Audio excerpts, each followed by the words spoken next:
एक शांत सबर्ब में एक वाइट पोमेरियन पपी स्नोबॉल अपनी माँ लिली के साथ रहता था।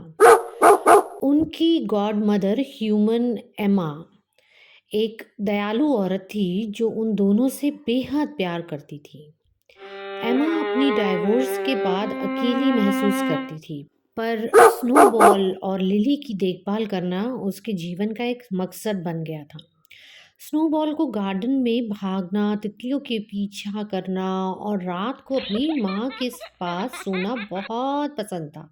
सब कुछ परफेक्ट था, जब तक बदलाव का तूफान नहीं आया।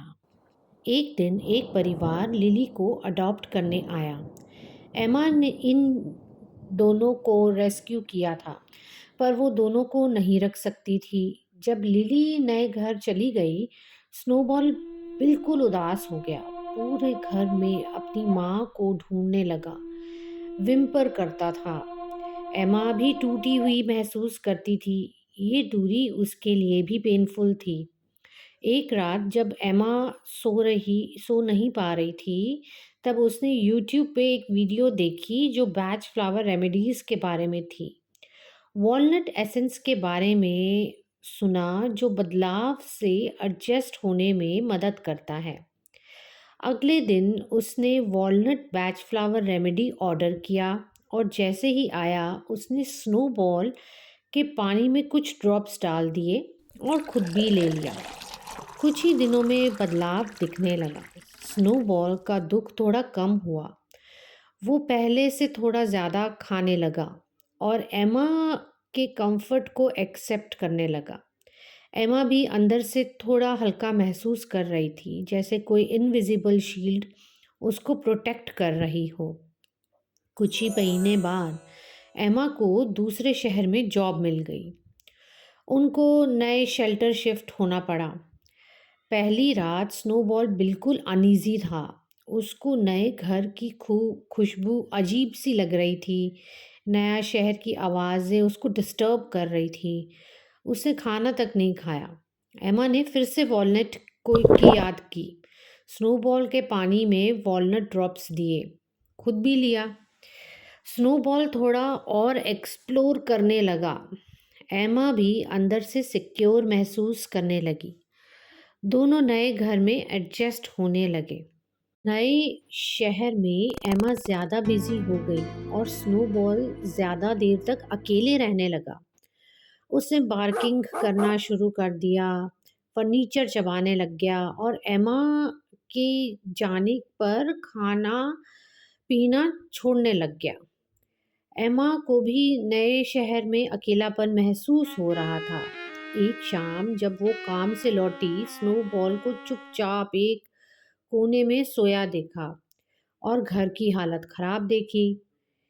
उसने सब कुछ चबा के रखा था। एमा ने तुरंत वॉलनट दिया और खुद भी लिया। और डेली लेने से फिर स्नोबॉल थोड़ा काम होने लगा। जब एमा जाती थी तो पहले जितना पैनिक करता था वो अब नहीं करता था। एमा को नए शहर में नए दोस्त दोस्त भी मिलने लग गए और उसको हिम्मत भी मिलने लग गई। दोनों की लोनलीनेस धीरे धीरे कम होने लग गई। एक वीकेंड एमा स्नोबॉल को फॉरेस्ट कैबिन ले गई घुमाने के लिए। पर एक दिन स्नोबॉल एक स्क्विरल के का पीछा करते हुए जंगल में खो गया। रात हो गई और एमा घबरा गई। उसने स्नोबॉल को आवाज़ दी, पर कहीं से कोई भी जवाब नहीं आया। दूसरी तरफ स्नोबॉल ट्रेम्बल कर रहा था, डरा हुआ था और एक ट्री के नीचे छिपा हुआ था। पर एमा के पास वॉलनट एसेंस था, फ्लावर एसेंस। उसने खुद पहले लिया ताकि पैनिक ना हो। फिर एक प्लान बनाया। उसने एक खाने का ट्रेल बनाया जो स्नोबॉल को वापस ला सके। स्नोबॉल ने जैसे ही फेमिलियर स्मेल महसूस की, वो धीरे धीरे वापस आने लगा। सुबह होते ही स्नोबॉल कैबिन वापस आया। एमा ने उसे गले लगा लिया। दोनों की आंखों में आंसू थे, लेकिन खुशी के आंसू थे। अब बहुत टाइम हो गया, कई साल गुजर गए और स्नोबॉल बूढ़ा हो गया। उसके कदम धीरे पड़ने लगे, उसकी आंखें कमज़ोर होने लगीं। एमा को अंदर से पता था कि वक्त आ गया है, पर इस बार वो पहले जितनी टूटी हुई नहीं थी। जब स्नोबॉल अपनी आखिरी सांस से एमा की गोद में ले रहा था, एमा रोते हुए भी शांत थी। Thank you snowball. उसने वॉलनट लिया जो उसको ग्रीफ एक्सेप्ट करने में मदद कर सकता है। कुछ महीने गुजरे। एमा ने फिर से एक रेस्क्यू पपी अडॉप्ट किया। उसका चेहरा डर से भरा है, पर एमा मुस्कुराती है और उसके पानी में वॉलनट एसेंस डालती है। नए सफ़र की एक नई शुरुआत हो चुकी थी। वॉलनट बैच फ्लावर ने स्नोबॉल और एमा दोनों को हर बदलाव को एक्सेप्ट करने की ताकत दी। दुख, अकेलापन, नया घर, डर, हर सिचुएशन में वॉलनट ने एक इनविजिबल सपोर्ट दिया। वॉलनट फ्लावर एसेंस की बात कर रही हूँ।